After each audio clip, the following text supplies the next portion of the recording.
नमस्कार दोस्तों, आपका इस सेशन में स्वागत है। आज का हमारा जो टॉपिक है, गणित का टॉपिक, वह है कोण युग्म, पेयर ऑफ एंगल्स। कोण युग्म क्या है, इसको समझते हैं। इससे पहले हम समझ चुके हैं कोण क्या होता है और कोणों के प्रकारों के बारे में। आज हम पढ़ेंगे कोण युग्म क्या है, what is pair of angles. जब दो कोणों को आपस में जोड़ा जाता है तब कोण युग्म का निर्माण होता है। क्या होता है? जब दो कोणों को आपस में जोड़ा जाता है तब कोण युग्म का निर्माण होता है। यह निम्न प्रकार से है। यहाँ पर हम स्टडी करेंगे कोणों की युग्मों के बारे में, जैसे कोटिपूरक कोण, समपूरक कोण, आसन कोण, रेखीय युग्म, शीर्षाभिमुख कोण इत्यादि। तो ये इन कोणों को इन कोणों के नाम आपने सुने होंगे। आपसे रेखा गणित में ये सवाल पूछे जाते होंगे कि कोटिपूरक कोण किसे कहते हैं, समपूरक कोण किसे कहते हैं, और आसन कोण, रेखीय युग्म क्या होता है, शीर्षाभिमुख कोण क्या है। तो आज हम इन कोण युग्मों को समझने का प्रयास करेंगे।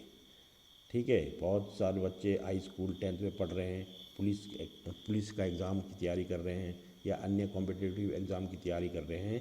ये वीडियो उनके लिए भी बहुत लाभदायक हो सकता है अगर आप इसको ध्यान से देखेंगे। तो सबसे पहले समझते हैं, आइए दोस्तों, कोटिपूरक कोण, जिसको इंग्लिश में बोलते हैं कम्प्लीमेंट्री एंगल्स। क्या होता है कम्प्लीमेंट्री एंगल्स? आप इससे पहले आपने पढ़े न्यून कोण, समकोण, अधिक कोण, ऋजु कोण, संपूर्ण कोण। ये सिंगल कोण होते हैं। यहाँ पर हम बात कर रहे हैं कोण युग्म। युग्म माने जोड़ा, है ना, दो दो कोणों की बात हो रही है। देखिए, अब सरल भाषा में हम समझते हैं इसको कि कोटिपूरक कोण क्या होते हैं। ठीक है, इसको पूरक कोण भी कहा जाता है। जब दो कोणों का जोड़ या योग 90 डिग्री होता है तो उन्हें कोटिपूरक कोण कहते हैं। आप इसको बार बार इस परिभाषा को पढ़िए और समझने की कोशिश कीजिए कि इसके अंदर लिखा हुआ क्या है। ठीक है, जब दो कोणों का योग या जोड़ 90 अंश होता है तो उन्हें कोटिपूरक कोण कहते हैं। ठीक है, जैसे 40 अंश, है ना, और प्लस 50 अंश, है ना। यहाँ पर देखो 40 अंश और 50 अंश क्या है, इन दोनों का जोड़ 90 अंश आ रहा है, तो ये दोनों के दोनों कोटिपूरक कोण हैं। जिन दो कोणों का योग, मैंने बोला ना, जिन दो कोणों का योग। अब हम दूसरा लेते हैं उदाहरण। यहाँ पर देखिए, आप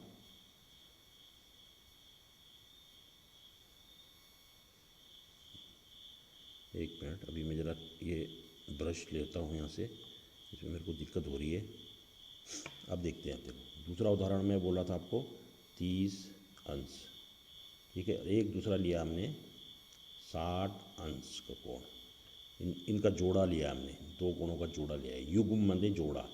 इन दोनों को जोड़ते हैं अगर हम 30 और 60 को, तो 90 आता है इनका जोड़। तो ये दोनों के दोनों कोण भी कोटिपूरक कोण कहलाएंगे। तो अर्थात जब दो कोणों को आपस में जोड़ा जाता है और उनका योग 90 अंश होता है तो उन्हें कोटिपूरक कोण कहते हैं। यहाँ पर देखिए, ये कोटिपूरक कोण का एक चित्र दिखाया गया है। ठीक है, इसमें हमने क्या लिया है, देखो, दो कोण लिए हैं। देखो, एक तो ये वाला कोण है एक, और एक ये दो। ठीक है, तो ये कि दोनों के दोनों का कोण, अगर इनका जोड़ करेंगे हम, अगर ये जैसे 30 अंश है सपोज, और ये 60 अंश है।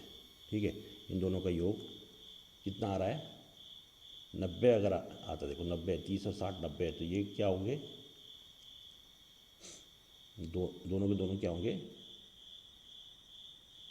कोटिपूरक होंगे। लेकिन इस चित्र में, उपरोक्त चित्र में दो कोण दिए गए, जिनमें से कोण AOB का मान 30 अंश और कोण AOC का मान 60 अंश। देखिए, अभी मैंने यही तो बताया था आपको, है ना, दोनों का ये यहाँ पर जो है, ये देखिए, ये इसका मान 30 अंश और इसका मान अगर 60 है तो दोनों का योग कितना आ रहा है, 90। तो ये दोनों के दोनों कोटिपूरक कोण कहलाएंगे। इन दोनों कोणों का योग कितना है, 30 + 60 ये लिखा हुआ भी है, आप पढ़ सकते हैं इसको यहाँ से, अगर इसका स्क्रीनशॉट ले सकते हैं, है ना। उसके बाद बार बार इसको समझ सकते हैं। इसी प्रकार यदि किन्हीं दो कोणों का योग 90 हो तो वे पूरक कोण कहलाएंगे या कोटिपूरक कोण कहलाएंगे। उम्मीद करता हूँ कि कोटिपूरक कोण आप समझ गए होंगे, इसका कॉन्सेप्ट क्लियर हो गया होगा। अब दूसरे नंबर का जो कोण है, जो कोण युग्म है, वह है भाई साहब आपका ये संपूरक कोण, जिसको इंग्लिश में बोलते हैं सप्लीमेंट्री एंगल्स। जब दो कोणों का, बिल्कुल आसान है, जैसे ये था कम्प्लीमेंट्री वैसी ये सप्लीमेंट्री भी है। जब दो कोणों का योग या जोड़ 180 अंश होता है तो उसे संपूरक कोण कहते हैं। देखिए यहाँ एक चित्र दे रखा है हमको, एक संपूरक। हमने यहाँ क्या समझा कि जब दो कोण, वहाँ पर तो था कि जब दो कोणों का योग 90 अंश हो, यहाँ जब दो कोणों का योग 180 अंश हो तो वो संपूरक कोण कहलाते हैं। देखिए यहाँ पर दो कोण ले रखे हैं, एक कोण ए का मान है 70 डिग्री और कोण बी का मान है 110। अगर हम 110 में 70 जोड़ेंगे तो दोनों का योग कितना होता है, 180 होता है। तो कोण ए और कोण बी क्या कहलाएंगे आपके, ये देखिए है ना, ये संपूरक कोण कहलाएंगे। यहाँ पर कोण ए ये वाला और कोण बी, इन दोनों का योग कितना आ रहा है, 180 आ रहा है। तो ये दोनों के दोनों कोण, ये देखो यहाँ पर दिखा रखा है, एक ये और एक ये, इन दोनों को जोड़ेंगे तो इन दोनों का योग 180 हो रहा है। तो ये दोनों के दोनों संपूरक कोण ए, इधर वाला ये कोण ये है, ये वाला कोण ए है और ये कोण बी है। तो दोनों का योग कितना हो गया, 180 अंश। अगर दोनों का योग जब दो कोण या युग्मों की बात हो रही, युग्म मैंने जोड़, दो कोण तो होने ही है यहाँ, कोण युग्म तभी बनता है। तो हम 180 अंश दोनों का योग अगर आता है, 180 अंश आता है, तो वो दोनों के दोनों संपूरक कोण कहलाते हैं। 110 अंश और 70 को जोड़ेंगे। एक और उदाहरण हम यहाँ पर ले सकते हैं। हम देखिए एक और उदाहरण से इसको समझते हैं। ये देखो है ना, यहाँ हमने ले लिया 120 अंश और ये वाला 60 अंश, दोनों का योग करेंगे तो कितना हो रहा है, 120 और 60 180 हो जाता है। तो ये दोनों के दोनों भी क्या होंगे, संपूरक कोण है। तो 60 अंश का कोण और 120 अंश का कोण संपूरक कोण है, क्योंकि उन दोनों का जोड़ 180 अंश होता है। जिन दो कोणों का योग 180 अंश होता है वे दो कोण संपूरक कोण कहलाते हैं। अब नेक्स्ट थर्ड नंबर का जो हम लेते हैं वह है एडजेसेंट एंगल्स। कौन सा है, एडजेसेंट एंगल्स या आसन कोण। अब इसको आसान भाषा में समझने के लिए हम यहाँ पर देखेंगे, इसे आसन कोण भी कहते हैं, है ना। जब दो कोणों का शीर्ष व एक भुजा उभयनिष्ठ हो तो उसे संलग्न कोण कहते हैं या आसन कोण कहते हैं। ठीक है, इसका दूसरा नाम संलग्न कोण है। यहाँ पर एक डायग्राम दिखाया गया है, ये वाला, ठीक है। ये डायग्राम देखिए, इस डायग्राम से इसको हम समझते हैं ज़रा सा। भाई यहाँ पर दो युग्म तो हो गई, दो कोण है, कौन कौन से, एक कोण ये वाला है, एक कोण ये वाला है, ठीक है। ये दोनों कोण का योग यहाँ पर क्या होता है, 180 अंश। तो इसमें क्या होता है कि भाई दो कोणों के, किन्हीं दो कोणों के बीच में ये एक उभयनिष्ठ भुजा होती है और एक उभयनिष्ठ शीर्ष होता है, ठीक है। तो ये याद रखना है। अभी मैंने ऊपर बताया भी था, देखो इस वाले में भी ये वाला जो है उभयनिष्ठ है और ये वाली भुजा जो है ये क्या है, उभयनिष्ठ भुजा है। तो इसमें एक उभयनिष्ठ भुजा, उभयनिष्ठ का मतलब देखो यहाँ दो कोण बन रहे हैं अलग अलग, एक ये और एक ये। तो यहाँ पर चार भुजा होनी चाहिए थी। जब हमने कोण की परिभाषा पढ़ी थी तो कोण दो भुजाओं से मिलकर के बनता है, एक कोण ये बन रहा है, एक कोण ये बन रहा है। ये चार भुजा होनी चाहिए थी, लेकिन अब यहाँ तीन ही भुजा है, एक ये, एक दो और तीन। इन दो कोणों की एक उभयनिष्ठ भुजा है ये बीच वाली। तो जब दो कोणों के बीच में एक उभयनिष्ठ भुजा होती है तो वो आसन कोण कहलाते हैं। ये देखिए यहाँ पर देखा, कोण ACD और कोण BCD आसन कोण है, क्योंकि उन दोनों का योग 180 अंश भी हो सकता है और 180 अंश से कम भी हो सकता है। माना एक रेखा AB है जिस पर C बिंदु है, ठीक है। बिंदु C पर रेखा D आकर मिलती है, जिससे दो कोण का निर्माण होता है। अब दो कोण में क्या होता है, एक उभयनिष्ठ भुजा होनी चाहिए और एक उभयनिष्ठ शीर्ष होना चाहिए। यहाँ जैसे कि परिभाषा था, आसन कोण भी कहते हैं इसको, आसन कोण या संलग्न कोण भी कहते हैं। संलग्न आना था यहाँ पर, जब दो कोणों का शीर्ष और एक भुजा उभयनिष्ठ हो तो उसे संलग्न कोण कहते हैं, आसन कोण। उम्मीद करता हूँ आपको ये पसंद आया होगा, और आप अगर इसको और अच्छी ढंग से समझना चाहते हैं तो इसको मतलब इस वीडियो को ऊपर नीचे करके और रोक करके इसको पॉज करके स्क्रीनशॉट ले सकते हैं, उसको बार बार पढ़ो समझो तो आपको ये चीज़ें समझ में आ जाएंगी। अब है नेक्स्ट रेखिक युग्म लीनियर पेयर। यदि आसन कोण का युग्म परस्पर संपूरक हो तो उसे रेखीय युग्म कहते हैं। अभी बोला ना कि भाई अगर आसन कोण अभी हमने पढ़ लिए कि भाई एक हमने ऐसे कोण लिया जिसमें एक उभयनिष्ठ भुजा है ये वाली बीच वाली, ठीक है। यहाँ पर इन दोनों कोणों में जरूरी नहीं है, आसन कोण में जरूरी नहीं है कि उन दोनों कोणों का योग 180 अंश है। ये 40 अंश भी हो सकता है, 20 अंश ये और 20 अंश ये 60 भी हो सकता है, 90 भी हो सकता है, 120 भी हो सकता है ना। लेकिन शर्त क्या है आसन कोण की कि उनके बीच में एक उभयनिष्ठ भुजा और एक उभयनिष्ठ शीर्ष होना चाहिए। ये देखो जब दोनों का योग हमें जब दोनों आसन कोणों का योग कितना हो जाता है 180, ऐसे ये 60 है और ये 120 है, ये दोनों के दोनों फिर रेखिक युग्म बनाएंगे। देखो ये रेखिक युग्म बना रहा है कोण 1 और 2 यहाँ पर, ठीक है। तो उम्मीद करता हूँ रेखिक युग्म भी आपको समझ में आ गया होगा। जब दो आसन कोणों का योग ठीक 180 अंश होता है तो वे रेखिक युग्म बनाते हैं। बस ये समझ लो आप ध्यान से। एक बार फिर से बोल देता हूँ मैं, जब दो आसन कोणों का योग ठीक 180 अंश होता है तो वे रेखिक युग्म का निर्माण करते हैं। रेखिक युग्म, ये देखिए रेखिक युग्म लीनियर पेयर जिसको बोलते हैं। तो आगे डिटेल में आप इसकी बेसिक चीज़ को समझ लो, बाकी आप डिटेल में आप जब किसी पार्ट को पढ़ोगे इससे संबंधित सवालों को करोगे तो आप रेखिक युग्म को समझ सकोगे। अब लास्ट वाला जो हमारा है यहाँ पर रह गया वो रहता है शीर्षाभिमुख कोण, ये जिसको वर्टिकली अपोजिट एंगल्स भी कहते हैं। तो अब इसको समझने की कोशिश करते हैं दोस्तों। देखिए जब दो भुजाएं एक दूसरे को प्रतिच्छेद करती है, प्रतिच्छेद मतलब काटती है, और इनमें बने दो कोण भी की भुजाएं उभयनिष्ठ न हो तो उनको क्या बोलते हैं शीर्षाभिमुख कोण कहते हैं, ठीक है। यहाँ पर आप डिटेल में ये पढ़ लेंगे, मैं इसको ऐसे ही आपको एक डायग्राम के द्वारा समझा देता हूँ। देखिए अब हम इसको समझने की कोशिश करते हैं। यहाँ पर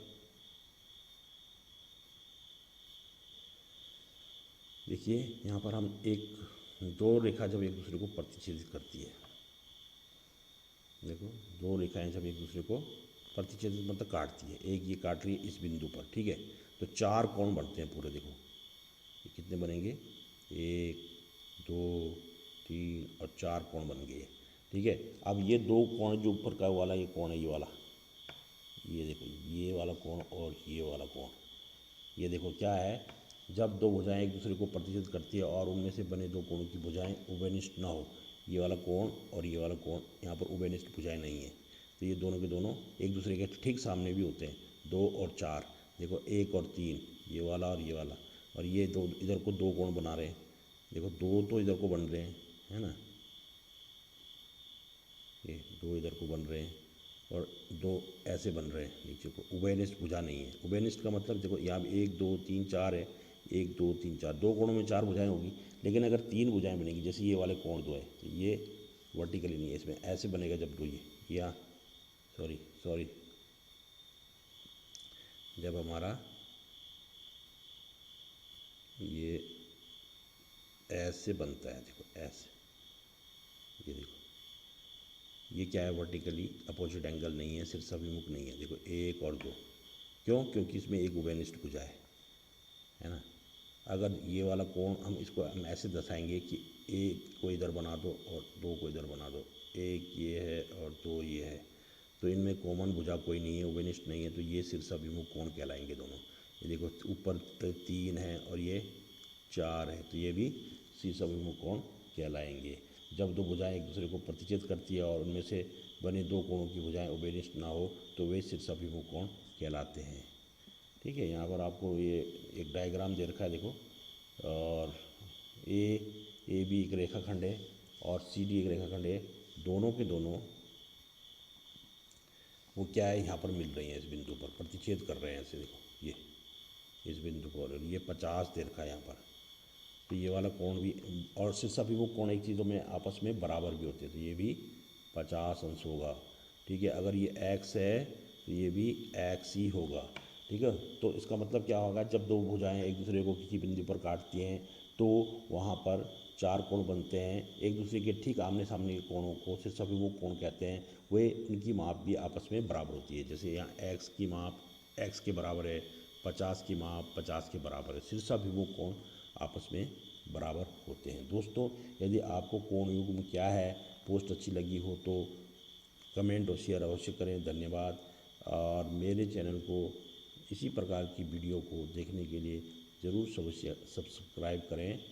यहाँ पर मेरा जो ये है जो चैनल चल रहा है, अभी मेरे में बहुत सारी कमियां हैं, मैं धीरे धीरे इनको इम्प्रूव करूँगा और आपके सामने इसी प्रकार के गणित और विज्ञान के पोस्ट डालता रहूँगा, क्योंकि मैं क्लास टीचिंग करता हूँ ऑफलाइन। आप लोग बहुत सारे लोग मुझे जानते भी होंगे। अभी मैं नया हूँ यूट्यूबर और अभी ढंग से मैं बोल नहीं पा रहा हूँ, कैमरा फेस नहीं कर पा रहा हूँ, तो थोड़ा दिक्कत हो रही है। आने वाले टाइम में मैं इस स्किल को भी डेवलप करूँगा और आप लोगों की समस्याओं का समाधान करता चला जाऊँगा। जो बच्चे कॉम्पिटिटिव एग्ज़ाम की तैयारी कर रहे हैं तो उसको बेसिक मैथ्स की ज़रूरत होती है। अगर ये बेसिक मैथ्स आप लोग समझ जाएंगे तो आप किसी भी कंपटीशन को आसानी से क्रैक कर सकते हो। तो धन्यवाद। उम्मीद करता हूँ कि आपको ये मेरी पोस्ट पसंद आई होगी। अगर पसंद आए तो आप इसको लाइक कीजिए और शेयर भी कीजिए अपने दोस्तों को, और मेरे चैनल को सब्सक्राइब करने के लिए बोलें ताकि उनको इस प्रकार की नई नई वीडियो देखने के लिए मिल सके। तो पुनः मैं आपका आभार व्यक्त करता हूँ वीडियो को देखने के लिए। धन्यवाद।